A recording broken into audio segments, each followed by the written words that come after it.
I will tell you if we need something. Yeah, don't be shy. If you Yeah, sure. if you feel any problem, if you think that I am too fast, then you can tell me about the chain rule. And this rule, why we need this rule? Because sometimes we have functions within functions. For example, if I say f of x equals to under the root x square plus 1. Now this thing is an operator, this is a square root, and I can say this thing defines a function. If you place square root on x, then of course the value of x changes. So this thing is actually a function. This is a machine which is changing the value of x when it is applied. So now one thing is this, and within it I have x square plus 1. Now this is also a function. When you put the value of x, definitely the output is not the value of x. In fact, the value of x changes according to this function and it becomes x square plus 1. So there are two things combined together and both are actually responsible for the change in the value of the input. When you put x, the function give you an output f of x. So when in both these cases, let us talk about them separately. Then first, if you put the value of x into this function, suppose x is 1. Now if I put the value of x in this function, it becomes 2.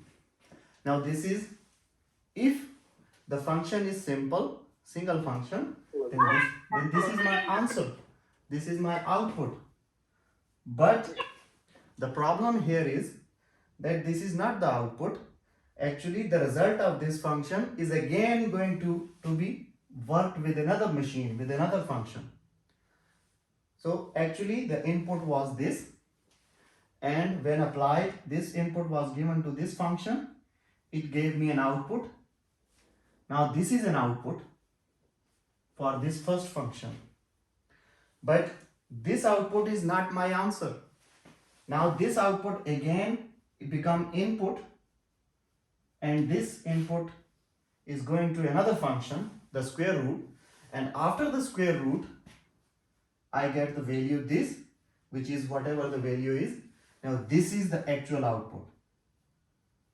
So this was input,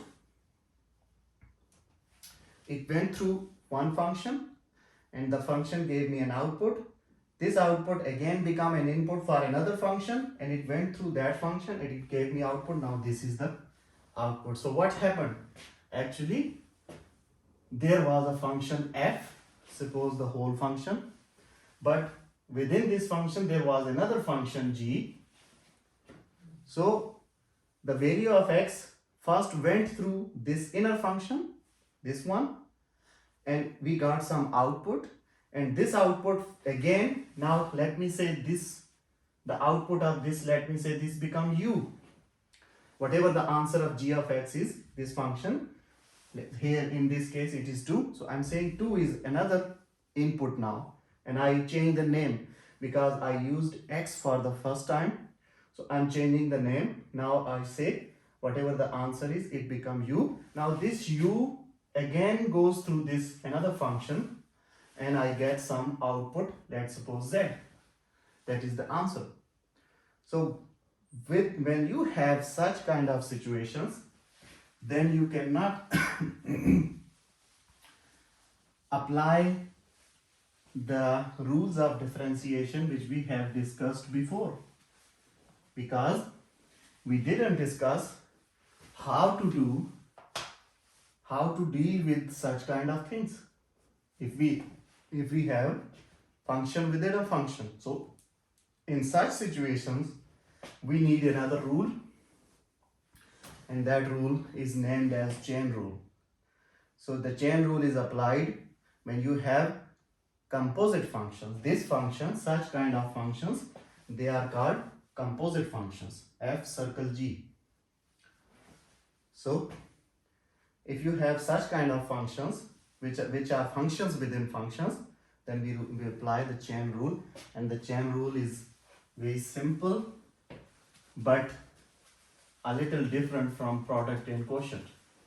So if you have the function of the type composite and this type, and you want to differentiate this function d by dx of this function you want to find, then the rule says that it is the product of f dash, the derivative of this function, into g dash. But the things will change for finding f dash and for finding g dash. We will solve an example and you will see. So actually this is f dash, but f dash of what? F dash of g of x into g dash of x. So what is the situation? The derivative of the function g will be taken according to the x, and the derivative of function f will be taken according to g of x. So I told you that I can rename this thing as u. So I can say that the derivative of such kind of function is actually f dash of u into g dash of x. This is the rule when you have a function of this type, composite rule. So the whole, okay, you can see like this. So the derivative of f composite g function is f dash of u into g dash of x. Now this u is interesting thing which we are going to solve an example and we will try it. Or the quotient rule in the form of Leibniz notation, it is written as, you can write what is dy by dx, you can write it as dy by dx into du divided by du. I can write this dy by dx multiply and divide by du. So you can do that. Now switch them, because whenever you will do, first thing you keep in mind, and the most important thing, that whatever you do, always keep in mind that this g of x is continuous, f of x is continuous. If they are discontinuous, then there is a problem, you cannot differentiate them. So the rule is that both of these functions should be differentiable, but where they should be differentiable? Your g of x is depending on the value of x. So the function g should be differentiable at x. Similarly, the function f is depending on u. So the function f should be differentiable at u. But what is u? U equals to g of x. Now this is one thing. When we are talking separately about g of x, then this is a function g dependent on x. But here when I suppose u equals to g of x, then I am saying this is something, one output, some output. So the function u should be differentiable at, function f should be differentiable at u, or I can write that f should be differentiable at g of x. So the difference is that the inner function in this case, inner function should be differentiable at x, and the outer function should be differentiable at the inner function. Inner function, because inside x and on this x we have g. So the function g should be differentiable according to this x, and on whole this thing we have the function f. So the function f is actually about this whole thing. So function f should be differentiable on this whole thing, which is g of x, and the function g should be differentiable at x. Now let us write the same formula, this one, in the form of Leibniz. It says dy by dx. I can simply write it as dy by dx multiplied and divided by du. I can do that. Now switch them, because everything is continuous. So I can switch them, dy by du. Take this here and put it here, and du by dx. this is equal to dy by dx. So if you have a function within a function, a composite type situation, then this is the chain rule and the same is the chain rule here. Both of them are the same things. Now you can see here, if y is my f of x,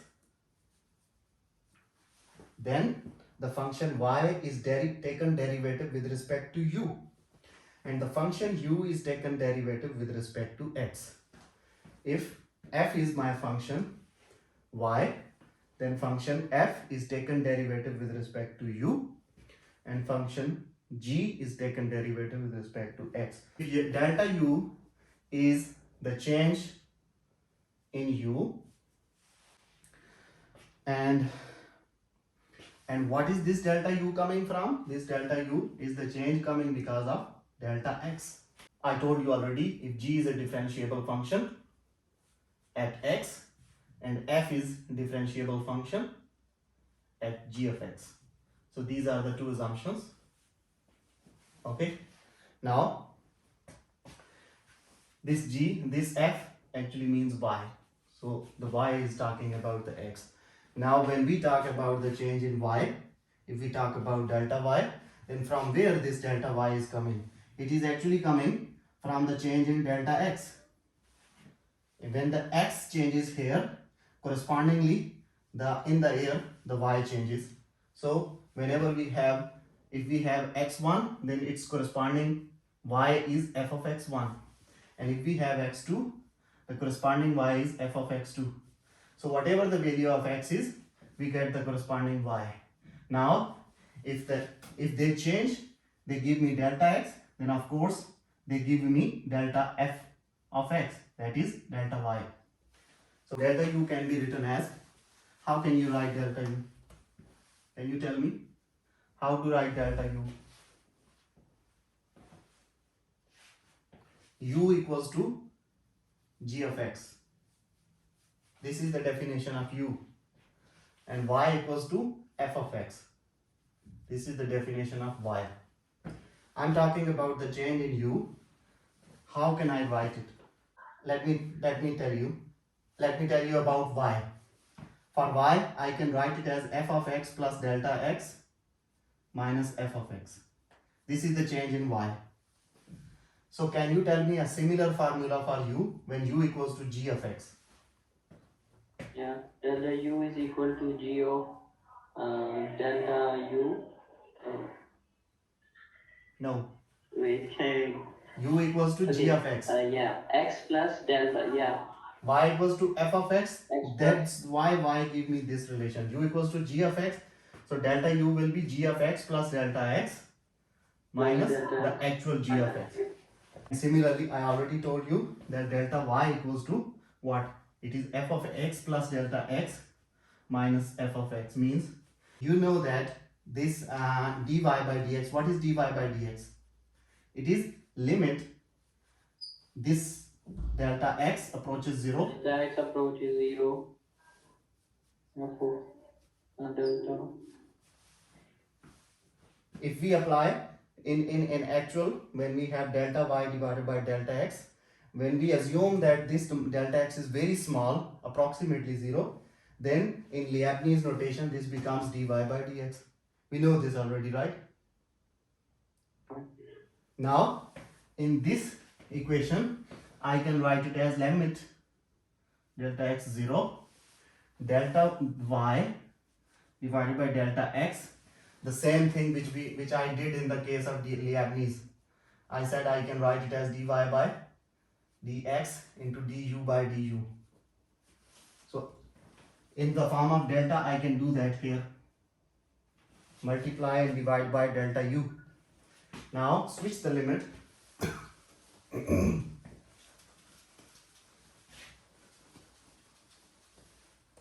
This thing coming here, it becomes limit. Apply the limit, switch them just like we did in the form of Leibniz.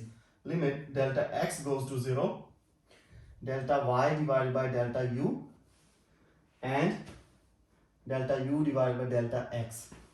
Now apply the limit separately. Becomes delta x goes to 0, delta y divided by delta u, limit delta x goes to 0, delta u divided by delta x. This thing is okay because we always apply the limit on this thing which is in the downstairs. But here we are saying delta x approaches 0, but downstairs we have delta u. From here we can see that the change in delta x produces delta u. So it means when delta x approaches 0, of course delta u will also approach 0 because they are linked together. Therefore, I can replace this delta x with delta u. So it becomes limit delta u approaches 0, delta y divided by delta u into limit delta x approaches 0 as it is, this thing as it is, delta u divided by delta x. Now they are the perfect definition of what? Definition of the d by d, the derivative, the differentiation. So I can write it as dy by dx, du, sorry, downstairs it is delta u into this thing du divided by dx. And on the left I already have dy by dx. Let's try to solve the same question which is we started with under the root x square plus 1. Now if I say that the inner function is u and I'm saying it is g of x and it is equal to x square plus 1. So the inside thing I assumed it as u. Then what is my f of x now? It is under the root u. So I can say simply that this is a function f of u. So I have one function this and the other function is this one which is g of x equals to x square plus 1. Right? Okay? Two functions. One function is the square root, the other function is the square plus 1. I separated them. I said that let me say one function is u, that is I can say both of them are correct, but I needed g of x to derivate. So I can write it as u equals to g of x equals to this thing, and as a whole when I put this u here in place of x square plus 1, so my functions become under root of u. Now I can see the variable is u. So of course I will write something in the form of u. I will not write it in the form of x. Whatever the variable is, you will always write the function in the form of that variable. Here the variable is x, so I wrote g of x. Here the variable is u, so I will write f of u, but I cannot write is capital F of u because I already used it here. Now I have two functions and we had the formula of this type of function, whole dash. We said it is equal to f dash into g dash. So I need two things, these two things. So let us try to find these two things. What will be f dash? This will be d by du of, what is f? F is this. So it is d by du of this thing. So it becomes 1 by 2 under the root u. Now this f dash is in the form of u. Actually I will need this thing in the form of x, so I can convert it back in the form of x. I can say this is f dash of x in the form of x. It will become 1 over 2 under the root, what is u? X square plus 1.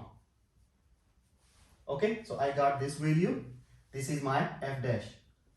Now the second thing is g dash, which is very simple. I have g, so g dash is 2x.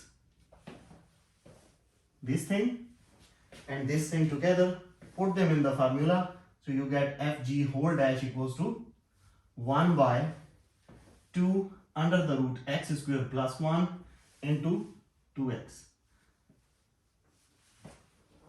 Okay.